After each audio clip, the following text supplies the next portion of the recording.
December 6, 1917 began like any other in Halifax, but by 9:04 a.m., everything would change. A single explosion would shatter lives, alter a nation's course, and leave a lasting scar on the heart of this once thriving port. But what could have set the stage for such a catastrophe? And who were the unsung heroes that acted in the face of destruction? They were looking out the window at the fire down in the harbor, and in an instant, everything exploded, right? The window came in on my father. He was looking directly out, so all the glass came in on his face and his upper body. The doctors looked at him and determined that his eyes couldn't be saved, and both of his eyes were removed. The first thing that struck the residents of Halifax that morning was the cold. A sharp December chill bit through coats and scarves, their breath rising in faint clouds. It was just another morning in the busy port city, harbor workers shouting over the clang of machinery, factory whistles marking the start of the workday, children's laughter echoing through frost-covered streets as they headed to school. At the railway station, Vince Coleman rubbed his hands together for warmth as he settled into his desk at the telegraph office. Another day of messages in and out, tracking arrivals, departures. Nothing unusual, just another morning. In a quiet home across town, Anne Welsh's parents dressed their daughter for the day, the scent of fresh bread still lingering from breakfast. While outside, the streets came alive with the sounds of carts rattling over cobblestone and merchants calling to early customers. Nearby, Dr. Clement Ligoure descended the stairs of his apartment to unlock the clinic below, its small waiting area already filling with the first few patients of the day. He expected the usual, a few coughs, a fever or two, maybe an injury from the docks. He had no idea that before noon, his home would become a refuge for the maimed and dying. Out in the harbor, the Norwegian ship, Imo, received clearance to leave the Bedford Basin. It began to move, engines groaning as it picked up speed. At nearly the same time, on the other side of the channel, the Mont-Blanc, its hull packed with almost 3,000 tons of explosive cargo, was given the signal to enter. The anti-submarine nets were lowered, and it slipped into the harbor, following behind another vessel, oblivious to the danger ahead. The city carried on, storefronts opened, workers gathered at shipyards and warehouses. People bustled through their morning, oblivious to the slow, inevitable path of destruction unfolding in the Narrows. The Imo and Mont-Blanc spotted each other too late. A miscalculation or a miscommunication, whatever the reason, the gap quickly closed. Dock workers turned at the sound of distant shouting. Hands stilled, conversation quieted. Eyes turned toward the ships now locked in a desperate attempt to avoid collision. Metal met metal, a grinding impact, a shriek of steel, then fire. The Mont-Blanc's deck erupted into flames, its volatile cargo suddenly a ticking bomb. Smoke billowed, black and thick, a warning sign no one fully understood. People gathered at the water's edge, drawn by the unfolding chaos. And in a single instant, Halifax would become the site of the largest man-made explosion before the atomic bomb. In the next 15 minutes, thousands would be dead or wounded, and the city would be forever changed. Have you ever heard of the Halifax explosion? Let us know in the comments below what you know about it before we dive deeper into the story.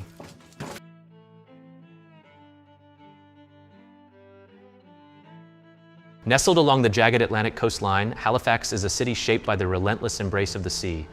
Long before European settlers arrived, the Mi'kmaq people called this region home, referring to the area around Halifax Harbor as Jipugtug, meaning Great Harbor. The British established Halifax in 1749 under Governor Edward Cornwallis, aiming to use it as a military stronghold against the French fortress of Louisbourg. This colonial outpost quickly became a center of conflict, as its founding marked the beginning of Father Le Loutre's War, with Mi'kmaq and Acadian resistance fiercely opposing British expansion. By the late 19th century, Halifax had transformed from a military outpost into a bustling port city revolved around the docks, where merchant ships, naval vessels, and fishing fleets converged. The population was a mix of British, Acadians, and Black Nova Scotians, some of whom were descendants of loyalists who had fled the American Revolution. Halifax was a working-class city, with much of its economy driven by shipbuilding, trade, and maritime industries. The industrialization of the city brought about new opportunities, with factories and railways connecting Halifax to markets in Canada and beyond. Despite economic growth, the city retained a tightly knit community defined by its working-class resilience and cultural diversity. At the heart of it all was Halifax Harbor, a deep ice-free waterway sculpted by glaciers thousands of years ago. The harbor's deep ice-free waters and sheltered position made it one of the most valuable ports in the British Empire. Its strategic importance was undeniable. By the early 20th century, it served as a naval hub for both British and Canadian forces, a waypoint for transatlantic commerce, and a lifeline for military supply routes. Coal, timber, and fish were among the major exports, while warships and merchant fleets alike relied on Halifax for refueling and repairs.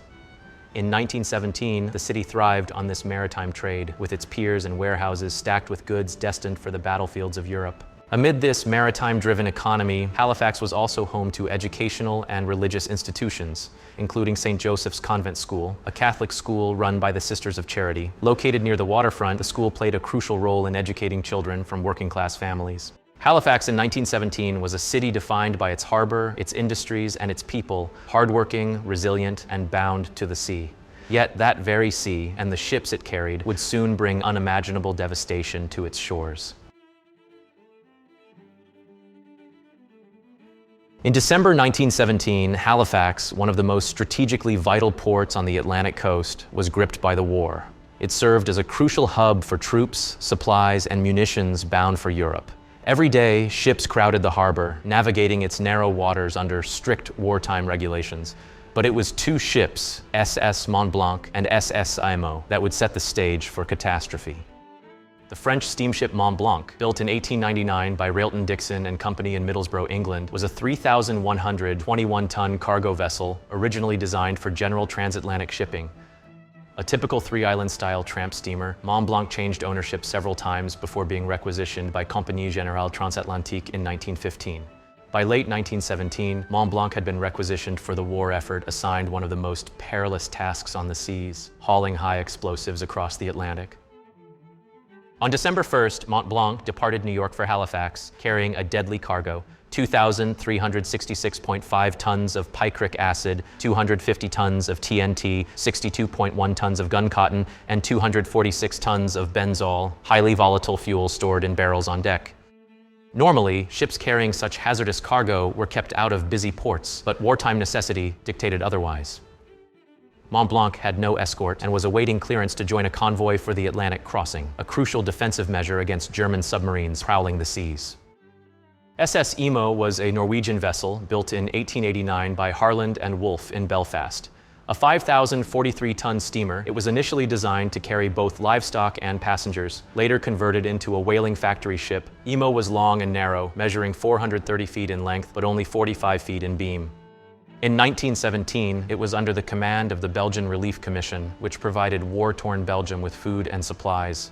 Unlike Mont-Blanc, Imo carried no explosives. It was empty, in ballast, en route to New York to load relief supplies. Imo's design presented significant navigational challenges. In ballast, its propeller and rudder were nearly out of the water, making steering difficult. The ship's design caused it to veer left when moving forward and swing right when reversing, creating significant navigational difficulties. These factors would prove crucial in the chaotic minutes before disaster struck. Imo arrived in Halifax on December 3rd for inspection and spent 2 days in Bedford Basin awaiting refueling. Although cleared to depart on December 5th, it was delayed when its bunker coal did not arrive until later that afternoon. By the time it was ready, the anti-submarine nets had been raised for the night, forcing it to remain in port until the next morning. Impatient and eager to make up for lost time, Imo's captain got the ship underway bright and early on the morning of the 6th, with a sense of urgency that would soon have fatal consequences. At the time of the explosion, World War I was entering its final but most brutal phase. The Allied blockade against Germany was tightening, and the Battle of Passchendaele had just ended in November with staggering casualties. Halifax, one of the busiest wartime ports in North America, was crucial to the war effort. Ammunition shipments were constant, and transatlantic convoys gathered in its harbor before setting sail in tightly packed formations to avoid German U-boats. The threat was real. Unrestricted submarine warfare had been reintroduced by Germany in early 1917, and German U-boats were sinking over 500,000 tons of Allied shipping per month at their peak. This made convoy assembly in Halifax not just a logistical necessity, but a matter of survival. The Royal Canadian Navy, still in its infancy, struggled to protect these waters with a small fleet of outdated ships and limited personnel. German U-boats had already sunk vessels in Canadian waters, and Halifax's defenses were stretched thin. On the morning of December 6th, both Mont-Blanc and Imo prepared to depart. Mont-Blanc inbound, aiming to join a convoy, and Imo outbound, eager to make up for lost time.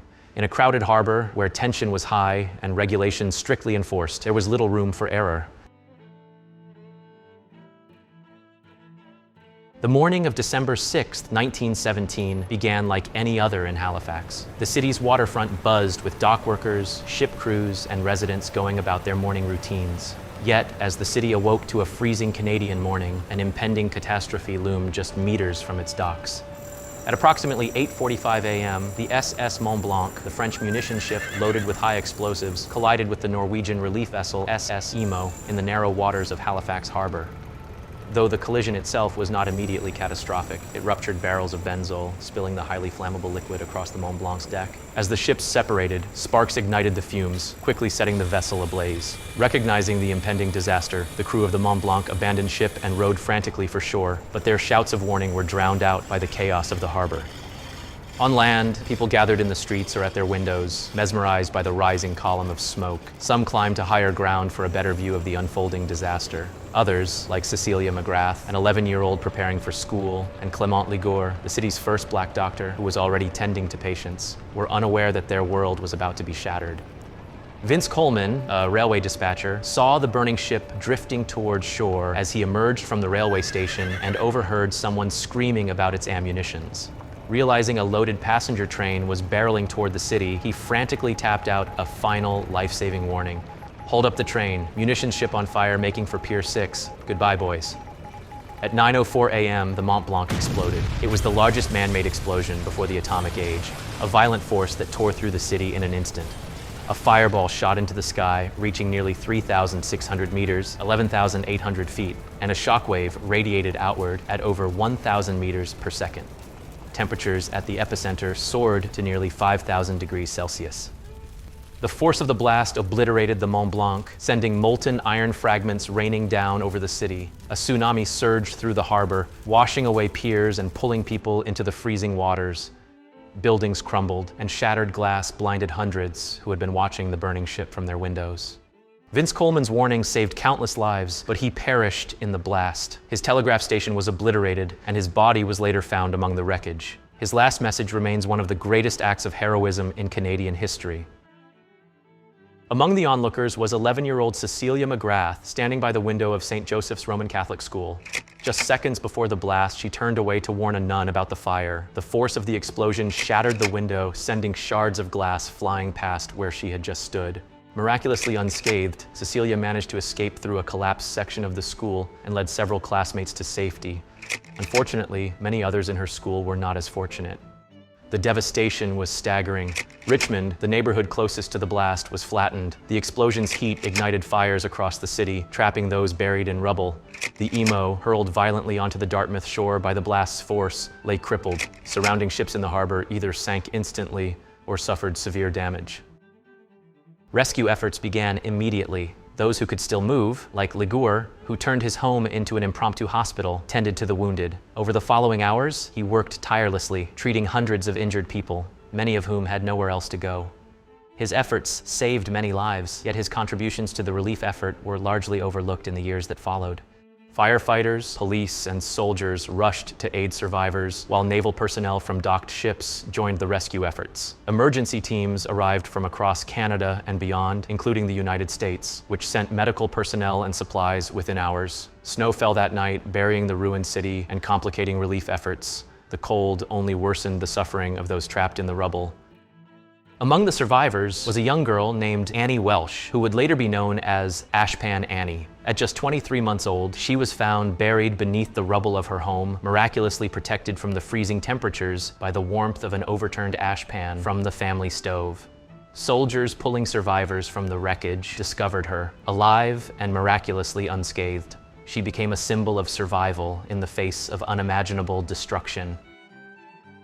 In total, over 1,700 people were killed immediately, with many more succumbing to their injuries in the following days. Nearly 9,000 people were wounded, many left permanently disabled or blinded by flying debris. Entire families were lost, and some neighborhoods were erased from existence. In the days that followed, Halifax was unrecognizable.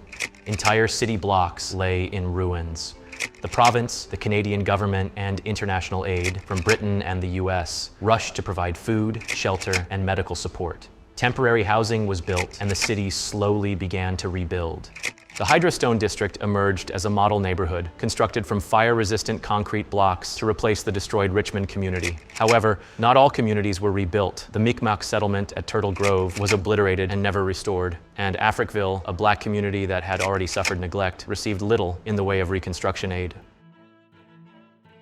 The Halifax explosion was a disaster unlike any before it, and its impact shaped the city forever. The memory of the event lingered in scars, both physical and emotional. The city of Boston, among the first to send aid, is still honored each year with the gift of a Christmas tree from Nova Scotia, a tradition of gratitude born from tragedy. The explosion also spurred advancements in emergency response planning, medical treatment for eye injuries, and pediatric surgery.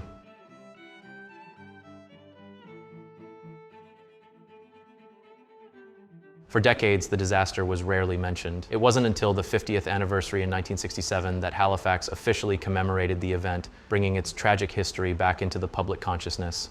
Today, memorials like the Bell Tower at Fort Needham and fragments of the Mont Blanc displayed in parks stand as silent witnesses to the destruction and resilience that shaped the city. The explosion left an indelible mark on Halifax, a stark reminder of both the destructive power of the event and the unwavering strength of its survivors.